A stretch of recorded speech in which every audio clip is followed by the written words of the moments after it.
Long gone are the days when we can take one model and just throw it at each copy and hope that it all works. We definitely have to remain diverse in our approach and what we're going to do. So we're going to continue moving everything forward for this afternoon. And again, I encourage you guys, if you have more questions or if you want more information, make sure you download the mobile app. It's one of the best resources that you can have to find some of the vendors that we've spoken to find some of the sessions that are going on. Also, I'll mention this. If you attend a session and maybe you want to make sure that you have the handouts, or even if you're unable to attend the session, when you look at on the app and look at the particular sessions, a lot of them have the handouts available right inside the mobile app. So again, it's a really great resource and tool that will really help you in getting as much information as you can during your time here. And so next up, we are going to go ahead and we are going to hear from one of our gold sponsors, which is IHS Markit. And we're going to talk about electric utility supply disruption to the EV dealerships. And so what I'd like to bring up next is Sean Gouda, who is our Executive Vice President of Future Energy. And so we'll bring up Sean. There he is. Welcome, welcome, welcome. I like those glasses. You did good. Thank you very much. Yeah, absolutely. Appreciate that. Go ahead. Stage is yours. If you need me for anything, I'll be right over there. Great. Thanks. Just wave, smoke signal, whatever. Nice. Got you covered. Thank you.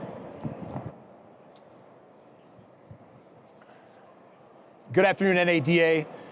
Sean Gouda, Future Energy, and I'm really happy to be here to talk to you about a really big issue today in how we think about electrification of dealerships. What I'm going to go through is an ecosystem chart, and I want to walk you through some of the key components of what is going to be required to electrify a dealership and some of the things you need to be thinking about to accomplish this.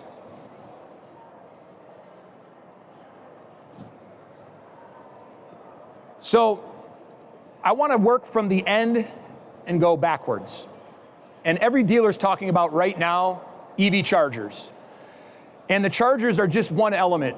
And I want to just by show of hands, how many of you know what a level 2 charger is? How many of you know what a level 3 charger is? Okay, great. So the power requirements we see with these assets vary from 7 kW all the way up to 350 kW. What does that mean to a dealer or anyone else that's putting this infrastructure at their multi-use dwellings, anywhere else? What does that mean? The next picture I put up here is a distribution panel. Okay, that is the local distribution electrically that'll be at your facility. And as we look at dealerships across the country, a lot of that stock was built in the 70s. A lot of them have done upgrades. But what we're finding is a 600 amp panel. If we were to put in one level 3 station, that's 350 amps. It's over half of that panel being subscribed with one unit, folks. That's a lot of power. So we have to know about that. This next piece, this transformer, that is going to be, think of it as your new fuel source coming from the grid. If you look at what's happening right now in this country, there's massive investments from every utility taking place today. Every one of them are going on a net zero journey. They're having to turn over their generation. We're going to get to that in a minute. But the supply chain disruptions we're seeing right now, we could absolutely see 36 to 48 months of getting this equipment into a dealer and getting it installed into the ground. And we know right now OEMs are making projections to put vehicles in lots in the next 2 years. Think about how that's lining up. That's concerning.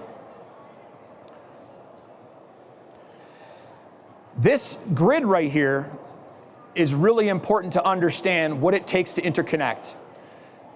A distribution circuit could be of various voltages. Every state's different, and there's only so much subscription on those lines. So you as a dealer, as you put in your infrastructure, there may not be capacity available. And what has to be done is you fill out what's called a load letter. And a utility will take that and study that with their engineers and say, yes, we can take that new load on, or we may have to build new infrastructure for you. That will also take time. So it's really important to get out ahead of this as a dealer or any type of developer that's getting ready to put this type of infrastructure in, because you need to coordinate with that utility to make sure that the supply is there for your business. This goes to the substation. Substations are the first transformation piece coming from what's called the bulk power system. The bulk power system is the highway. You will see that as we continue to go backwards all the way to the generation stations we're going to be talking about. But this is a really important piece because this will drive the various fuel levels that are going throughout your neighborhoods, various voltage levels. Really important as well to understand. The point I want to drive home in bringing all of these businesses is there's only so much subscription on this line. So when you say I want to put in a fast charger, these other businesses are probably putting in chargers as well, and they're also electrifying their own building. So they're using more and more kilowatts on that system, and utilities will say, we're fully subscribed. We have to build a new line, or we have to change the way this line is currently configured. That's going to take time and resource. And I will tell you, it's coming. They are building. Every utility right now across the country is investing anywhere between $500 million to $1.5 billion every year for 5 years. And a lot of utilities go on what's called a 5-year investment cycle. They work with regulators in your states. They put together what's called a 5-year distribution plan, and they put together what's called an integrated resource plan. Those two items truly drive the long-term strategy for utilities to invest capital. That is very important to this audience today to understand what fuel is going to be transforming their dealership as they move forward with EVs. Really important. This is the bulk system. When you drive your roads, you'll see lattice towers, very, very tall infrastructure. That is all coming out of the power plants. That's the highway to move power across large geographic areas. You will see moving forward, which will be very interesting, large depots. You're hearing about fleet transportation electrification. When you start looking at, let's take transit buses, and I spent quite a bit of time looking at transit buses. You've got a bus that has got 660 kilowatt hour battery pack. That, if we were to try to put what that looks like, that could power 100 houses. Think about how much power is coming off of that. It's on a transit bus. They're going to have a depot of 50 of those. How are they going to feed that? It's going to come from that bulk system because now we're talking multi-megawatts of power to one area. So that's going to play a role, that bulk system, moving forward. Bring it to the power plants. This is where a ton of investment is going. You're seeing it every day. They all want to go to green energy. So we're taking away what we call 24/7 power. That is power that we can spin up on the grid, sync, and put megawatts out onto that grid as people need it. That is fully dispatchable anytime it's needed. Then you have variable stacks. That's going to be your wind, solar, those types of power. That's going to be able to be brought variably. It's not always going to be there. When it's not, the sun is not shining and the wind is not blowing, you're not going to have that. So there's a balance that needs to be brought there. A lot of investment is going into this space. So some of the key takeaways that I just wanted to make sure everyone knows is, do you have enough load capacity for all of your properties to integrate EVs? That's going to be your first question as a landowner with a business. That's a first question you got to ask. It's going to be a race. As I said, when looking at that distribution circuit, they're going to have other businesses that are fed from that same line that are doing the same things. How do you get your reservation to that utility? You've got to get in the queue. Right now, we're seeing some projects could take up to 5 years to build the lines and get you the capacity necessary for your business. That's in different service territories, but it's real. The selections of the infrastructure design and what's required for those utility upgrades is going to be that next step that comes out of that load letter. And you have to be able to take a look at what makes sense for your business. Okay, just to throw in chargers where you think they belong, it's not the best way to do it because there's different use cases for every platform and how you run your business. You have to understand what that is. How do you know what hardware and infrastructure you'll need in 5 to 10 years? This is probably one of the most fundamental questions I talk to my clients about. Everything you build could have a modular capability to it. It's really important. So when you start putting in this infrastructure into the ground, the panel that we went over, the transformer that we went over, all of the underground that we would put in that facility, we can future-proof it. We can put larger conduit sizes, we can put additional conduits in the ground, we can build larger panels, so as you build out your business over time, you can add these things pennies on the dollar, but you've built the foundation to expand your business in EVs. If there is anything I can leave you with this discussion today that's so important, build that foundation. Spend the money now to build that foundation because the queue is stacking up. So get the right size transformer that you can build into. Get the panel put in correctly. Get your utility service drop size correctly. There are professionals out there that can help you look at that through their design services. I urge you to make that investment now because that'll put you on a platform to electrify your business for the long-term 5 and 10-year strategy. So I'd like to open it up if anybody wants to take a question, or I could take some questions, but that's a really short and sweet overview of your new fuel system that's coming and how you have to talk to the utilities.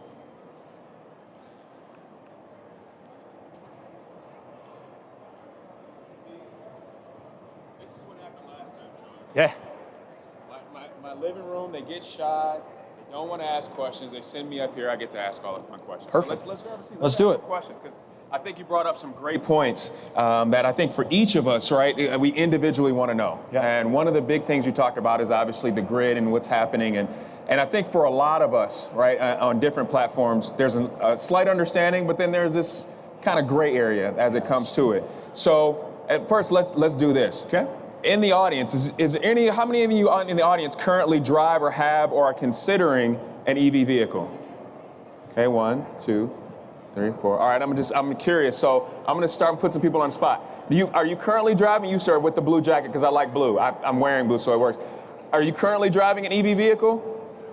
Considering, okay, great. Who's currently driving an EV vehicle? How long have you had your EV vehicle? A year? 3 years, okay, great, all right. And 3 years, did you have to do any upgrades to your current electrical in your home, or what did you have to change to make it work for your lifestyle? Okay, and it was worth it, obviously, right? Because you're 3 years in and it's still, all right. Good. Now, sir, for you considering, what are you waiting for? And no, my question isn't fun. I'm not picking on you. But go ahead. Ah, okay. How large is your family? 4 people. Okay, that's a great point. Okay, so the reason I ask those questions, obviously, because I think that's a lot of people's concern is A, how do I integrate this into my lifestyle? Yep. And B, what's the ramification of doing that, implementing? Because I don't know how power works. I don't know if my home is set up. Maybe I have an older home. Maybe I'm building a home. Yes. So those are things that, have to be considered. So how do I, if I don't know the answer to those questions, where do I need to start in order for me to be able to see, is this the right fit for me? Yes. And then how can it apply to me in my everyday life? Yeah, and how I would answer that question, if you look at daily driver behavior, and we've looked at this, the average driver right now drives 54 miles or less a day. And we're looking at current EV stock. It's about 250 miles of range right now we're seeing, and it's only getting better with every OEM putting out more and more products that have longer range, larger battery capacities. So for a lot of folks, the use case makes a lot of sense to electrify. And putting a charger in your own home, you will have to do the same steps I was giving, where you'll take a look at most likely what's called a level 2. It'll be anywhere between 7 kW and 12 kW. And from a panel perspective, think about that as a 30 amp to 40 amp breaker. All right. If you have a spare position in your existing load panel, you can install it fairly quickly and fairly inexpensively. And the best part about that is when you get your EV vehicle, you could get federal tax incentives on the vehicle itself, but a lot of the utilities, they have a program where you can get $500 for an at-home charger, and they will rebate you to put that infrastructure in. And there's electricians that the utilities give as a list to say, call these folks and they can help you put that charger in. A lot of the dealers that I've worked with, they're putting together programming and education that when you buy that vehicle, you'll have someone to be able to talk to. They'll give you that list to say, hey, here's an electrician that's in our local area that we vetted. You can call them up, and here's a list of chargers that are networked, and the utility will be able to give you that rebate, and they can come out and install it. So we're really trying to make that very simple as an industry for folks to adopt these vehicles, especially in the residential space. Yeah, and I think you're actually, to your point, I'm starting to see that a lot more, even from the manufacturer standpoint, where they will even give suggestions of partnerships for installation or different things of that nature. And I think it all relates to around building our comfort, right? A lot of times, the thing that impedes people from moving forward is the lack of knowledge or information. And so obviously, as you know, guys, our theme here is that dealers are all in for EV, right? And so it's getting accustomed to that information. If you haven't done so already, I highly encourage, take the walk through the Sky Bridge up there where we have the EV history, because don't think this is new technology or this is something that's just now coming around. I mean, we're talking 1900s. This is technology that was the original, idea, but now we're getting into a point where batteries have gone from maybe this size to, like this size, right? Yes. And that allows for a lot more efficiencies within this realm. So the other question, obviously the other thing is placement within inside the home, right? Yeah. I know we talked about what your panel will need, but what about installation? Because what I hear a lot is, oh, well, can I charge it with a 120 or 110, plug, or do I need a 240 plug, which is just like what our dryers use? Yep. How do I then answer those questions? And what have you seen with that trend within regards to not only saying, okay, I want this, but then the practical of how am I going to install this and what do I need? Yeah, and you definitely can still use, that's a level 1 charger you're speaking of. Okay. That you can plug it right into a 120 outlet, put it into the vehicle and charge it up. But that's a longer charge cycle time. Mm-hmm. So it really becomes the use case of the individual. Now that we're working in this remote hybrid work environment, it may make sense that, hey, you only drive twice, maybe 3 times a week to the office. Mm-hmm. And maybe you get your groceries delivered, and you may not need to have a charger that is supporting a higher op tempo of that vehicle. Use case is really important, and that's the education that we're working with the dealers that can provide that purchaser that experience to say, how are you going to use the vehicle? Maybe you don't need it right now, but can you at least start making the investment to future-proof your panel? Because we are seeing costs go up in these pieces of equipment that are required. So what I would recommend is at least getting a level 2 put into your home. I've seen them priced anywhere between $400 all the way up to $1,000. And then for the electrical upgrade, hopefully a lot of folks that get that rebate from the utility, it'll cover 90% of that cost. Nice. And it makes a lot of sense to do it that way. That way you're set, especially if more and more drivers within your family adopt these vehicles, they're gonna wanna get on that charger. Absolutely. So at least building your foundation. I really talk to my clients about that a lot. The charger's one thing, it's a small part of the equation, but it's really getting the infrastructure in place so you can grow with the technology as it evolves. And then I think the other thing is not only, we got a question, look at that, thank you, guy with the question. I can't see your name tag from here, plus you have it flipped the wrong way. But yes, what's your question?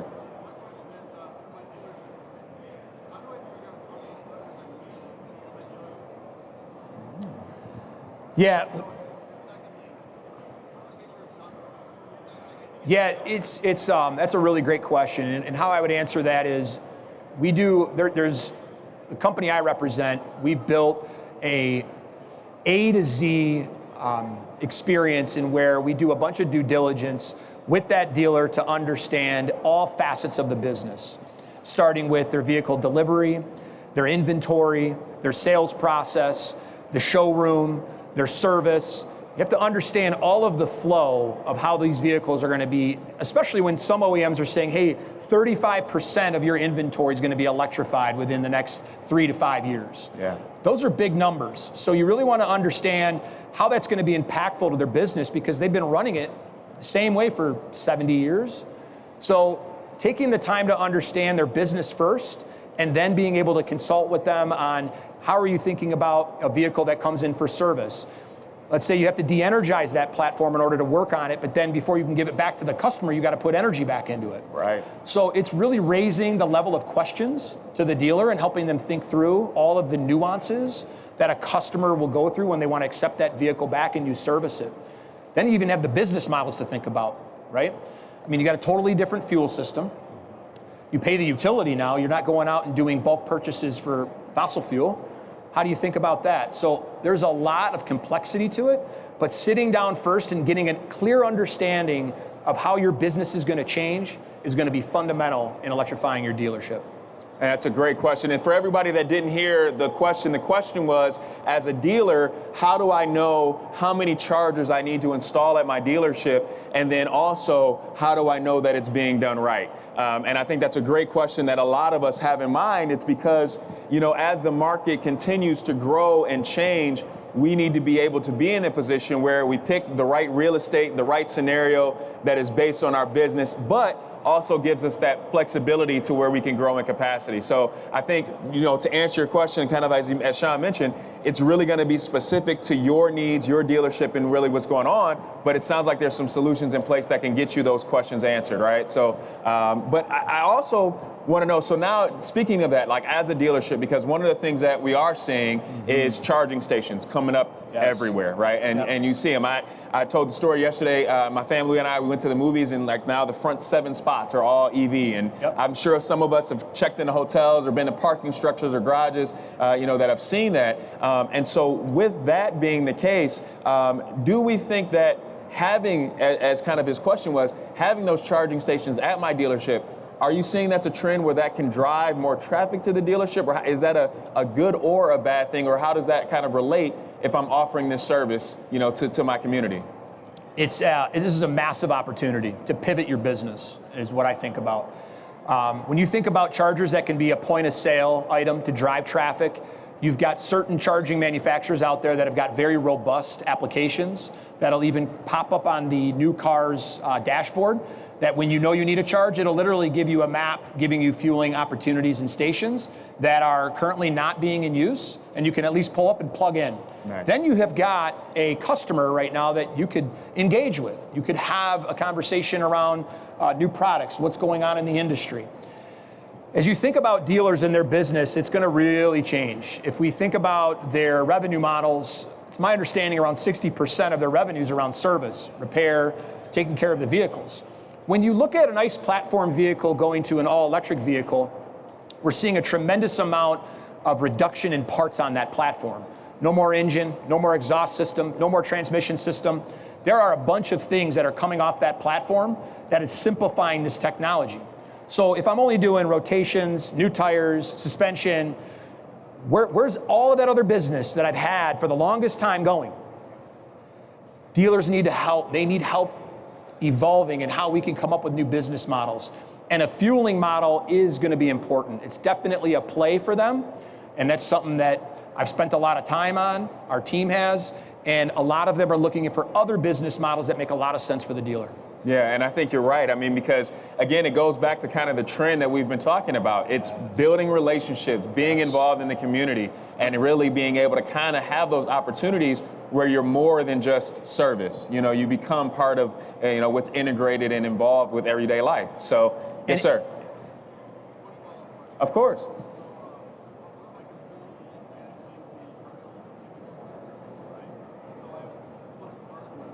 Yes.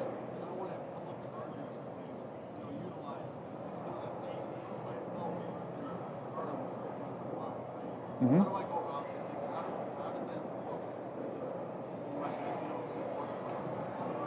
Yeah, there are chargers that have POS systems, point of sale systems on them.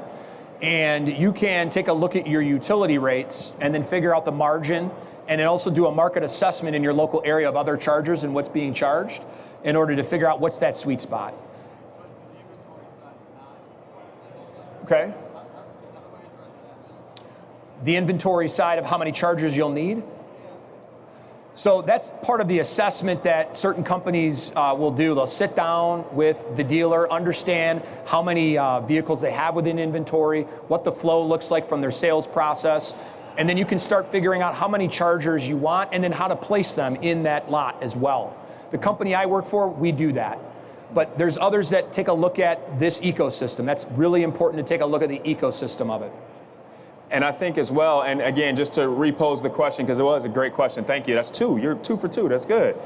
So the question was, how do I, as the dealer, kind of inventory what I'm going to need and justify that cost of buying these chargers because I don't want to just become a charging station for the community, right? I would still want to be able to have my dealer services and be able to do that. And so the answer that Sean gave to that was basically speaking to, again, it's a per case basis, because not only is it a matter of how many chargers I'm going to need, it's are the chargers going to be in an effective, place or position, and then even B, I think further that, Sean, and you can speak to this too. Yep. In certain states, there's regulations of where those chargers can be placed in the dealership, right? And so yes. I can't necessarily just have a charger curbside and kind of use that as the wacky inflatable wavy guy to kind of draw people in. I've got to have those placed at certain spots on the dealership. So that's another important key. Yeah, and something I want to make sure as you think about the design of your environment, which is going to be important, when you think about building things modularly and as you grow into this change in your business, it's really important to take a look at infrastructure in a way of how you can bank things in certain areas. If you start putting chargers randomly all around your property, the amount of infrastructure that you will have to put in and the cost, it won't make sense. It really won't. So you have to be very strategic in understanding the flows of your lot and then where to put in a bank. But as you put that infrastructure in, you can always lay additional conduits. You can always size that panel up. So as you start getting more and more banks put in, it's pennies on the dollar. I can't stress that enough. Be very strategic in how you're building your lot charging. And I like the idea of banks. Spent a lot of time in design on this. And it makes a lot of sense to build with the phases as more and more of these vehicles hit your lot that are electrified. Absolutely. And I think one of the great things, and I know you were talking about costs and being able to be efficient. One of the things that we also have to keep in mind is kind of the offset of expenses that we are going to have. As we start moving towards more of electrification products, those gas receipts and those gas books that we write out, those are going to start to get thinner. So you're going to start to see, some of your service technicians or porters, they're going to be starting to go to the gas stations less and less, and giving you that ability to where now you can give your customers that full tank equivalent, but it's obviously an electrified format. Yes. And with that being the case, that then reduces your expense or your cost in one area while you're more managing it effectively in another. And so I think the whole thing of what we've continued to talk about is being able to be flexible and understanding that it will take a combination of both. It's not going to be just one or just the other. It's filling up a little bit of both cups. And I want to I know we've got maybe a couple minutes left, but something I would leave you all with is the power of data, right? When you look at these assets that are being put into your ecosystem, they are data capable. They can be networked. And there are a bunch of other data flows within your business that you need to be able to capture. If you can bring them into one pane of glass and understand where efficiencies can be had, it will really start driving margin in your business. That's a really important piece, because when you look at the complexity that you used to manage to how it might become more simpler in the automotive space with how simple these vehicles become, what else can you do to start really getting efficiencies? Yeah. And there's a huge play with data. I spend a lot of time in that space with my team, and the data piece, if anything, is going to be the most important, is getting all these things to talk to each other, especially with utility rates. A lot of folks don't understand the complexity with utility rates. Every state is different. There's multiple rates that are part of a menu that you can choose from. And the amount of analysis that is required of what's the right rate for your business, it's a science in itself. So definitely data is going to be a huge play for dealers as they evolve into this space. That's great, Sean. I think that's exactly it. I think, guys, one of the things that you're going to hear consistently throughout all of the messaging here, no matter who's up here, is that A, you have to investigate, you have to be curious and ask the questions, and B, you have to be open-minded to being able to say, hey, there's change, there's shift, there's things that are happening, and whether you're comfortable or uncomfortable or unfamiliar with them, you at least have to kind of have that curious spirit and nature to know that, hey, I've got to learn about these things. So, Sean, before we get out of here, we've got a little less than 20 seconds left. Anything that they need to know, put in their back pocket before you get out of here and we get out of here? Engage with your utilities sooner than later. That's the first thing I would do, is get with your utility. Who is your service provider? Look at your bill and reach out. If you're going to get into this space, get with the utility. That is number one, because that line is already very long. Thank you for the time, everyone. I really appreciate it. Let's give him a round of applause, ladies and gentlemen. Sean, thank you so much. Appreciate that. Appreciate it. See how it works? I come up here, I ask the questions, we get more questions. You're 2 for 2. He's good there. I want to thank you guys. And remember, this is an interactive platform.